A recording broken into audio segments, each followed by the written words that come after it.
Let's talk about fire, specifically from a prepper standpoint, on the different levels, and some misconceptions about fire that I read over and over again. From a wilderness survival perspective, let's all go hiking, let's go camping, let's go fly into the Canadian bush country or something. It is always good to have three means of starting a fire.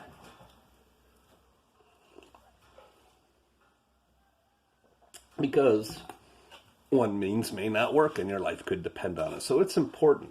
It's important to know how to build a fire in all kinds of conditions. So there's that. And a lot of people know that little rule, if you will, the rule of thumb, three means of starting a fire.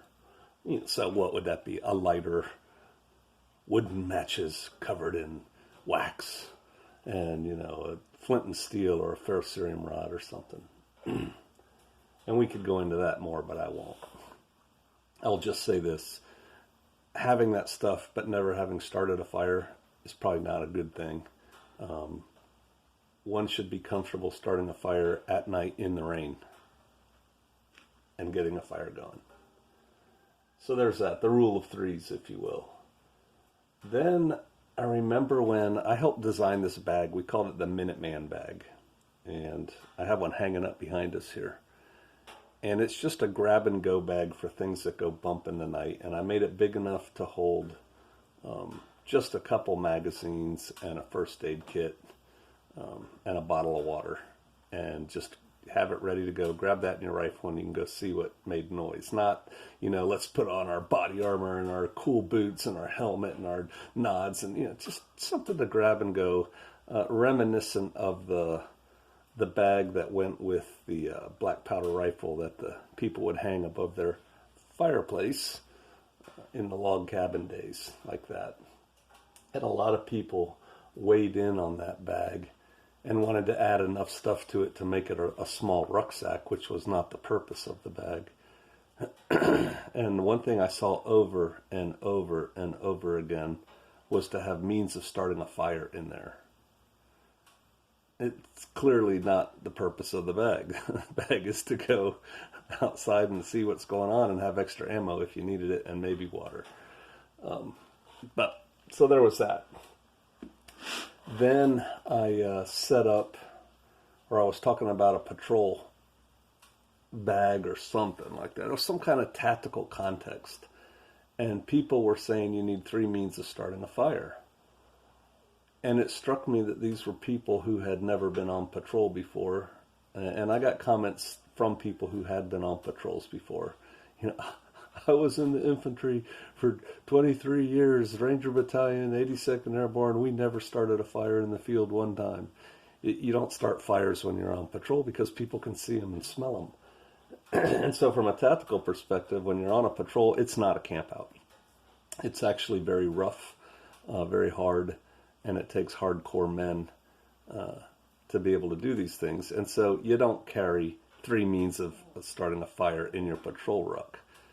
Now, John Mosby just had a blog out, and he knows these things. He's been on many patrols, and he mentioned it also, and he goes, look, everybody carries a lighter, and we would carry a lighter. That was for other things.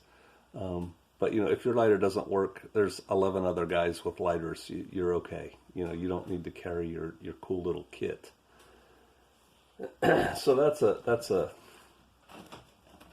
an area to discuss. And then another area is this.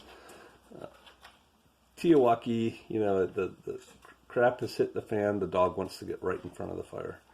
Ridgebacks. And I've heard people say over and over, or seen them write over and over again, you don't want to have a fire going when it's all, going down, because people can smell a fire like this from a long way away, and you're just going to invite company. See, it makes me sigh.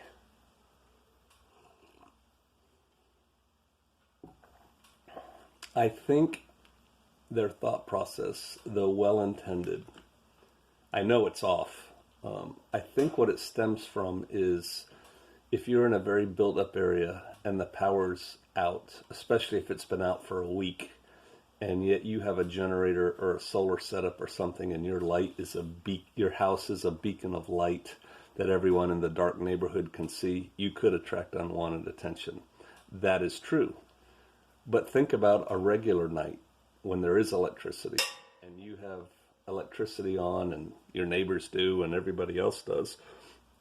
Your house isn't any more attractive a target than anyone else's house. Well, out in the country, out here, everybody has wood stoves, wood heaters. Everybody has stacks of firewood put up. If 2 weeks ago the balloon had gone up, the event had happened, there was chaos in the land out there, there was no municipal electricity, everybody would have their wood stove going. My little wood stove here, keeping us warm in our little house here, wouldn't attract any more attention than it does right now. And so it's fine to have a wood stove. The whole purpose of your retreat is to have a place that's not a patrol base, where you don't have to, hide up underneath a log in the cold wet, and we're not setting up a hooch because we may have to move out of here too fast. We're uncomfortable, but we're going to get the mission done. No, it's to live. Your retreat is a place to live. And for those of you who still don't have it figured out yet, if all you have is your apartment in downtown Manhattan or Northern Virginia or Atlanta and your bug out location, okay, well, your bug out location then is a place to live. And although I dislike the phrase, not just survive, but thrive, there's a point there. It's not survival at that point. You want it to be home. Now, it may be different. You may not have electricity. You may or may not have hot and cold running water, but you want to have a comfortable existence. And so these are the things I think about with fire. You can use it when it's fine to use it. You can't use it when you can't. What do you think, Sukha? Sukha. All right. We'll see you out there.